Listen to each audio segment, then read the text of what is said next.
Very different topic now. So from the videos that I have watched, I understand you are a strong veganism promoter. Now, as institutes like IITs and IIMs and institutes which people look up to and get influenced and follow, what do you believe institutes like these should follow and promote? Do you also believe that institutes should promote veganism, in your opinion? No, I mean, a technical institution, an institution that deals with science and technology, or an institution that is devoted to studies in management, obviously cannot have veganism on its agenda. At the same time, we are technocrats and managers later. First of all, we are living persons. We understand a few things, right? And from that understanding must come our code of ethics. We need not borrow it from somewhere, and the code of ethics need not be institutionally enforced. But don't we understand? Don't we look around? We know what is happening. We are all pretty literate and sophisticated people. We are conscious of data. And if we look at the data, it is compelling enough. And from there will come the incentive or the persuasiveness to go vegan and to promote veganism. It is not a cult, it is not a fad. It is a demand of the times we live in, right? And sooner than later,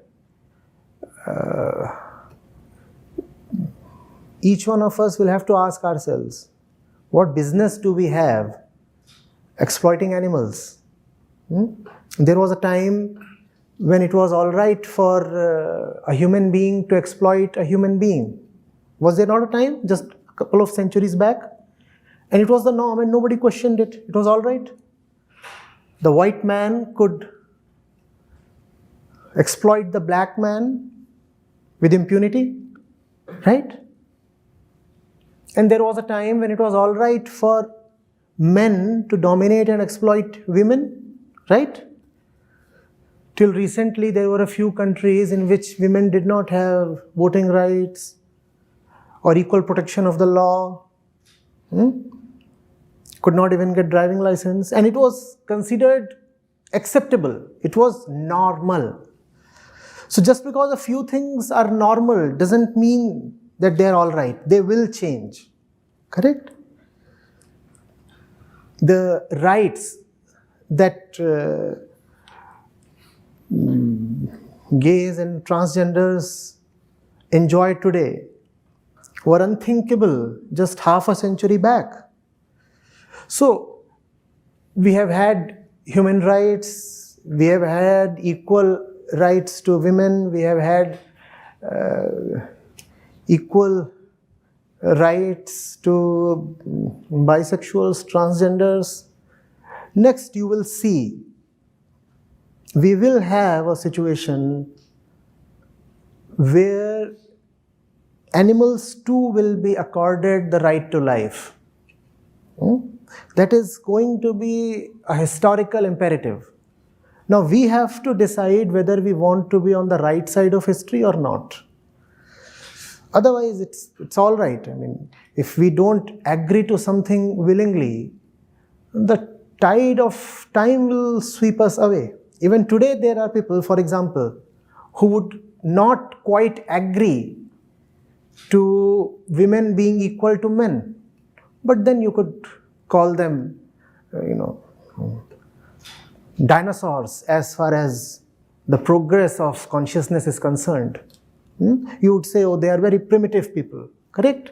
Similarly, 50 years from now, if you are someone who will deny animals their basic right to life, you'll find yourself being termed primitive by history, right? As young people, I suppose, we should know what the demand of time is. In the language of spirituality, that is called Kala Dharma. We better apply ourselves to that. And then these things will be very apparent. The two things that you mentioned, environmental activism and veganism, they are very closely related. If we are someone who cares for the environment, we cannot miss the fact that a huge bulk of carbon emission comes from animal agriculture, right? Because we cannot quit the flesh on our plate and because we cannot quit our dairy, that is leading to immense environmental and ecological damage. So being scientifically minded, being in possession of the facts, these things should matter to us, right? Irrespective of the institution we come from. It is not the job of the institutions to enforce such things. Institutions should actually be, in a liberal sense, enforcing nothing. We as individuals should be looking at these matters. We as young people should be looking at these matters and deciding on our own.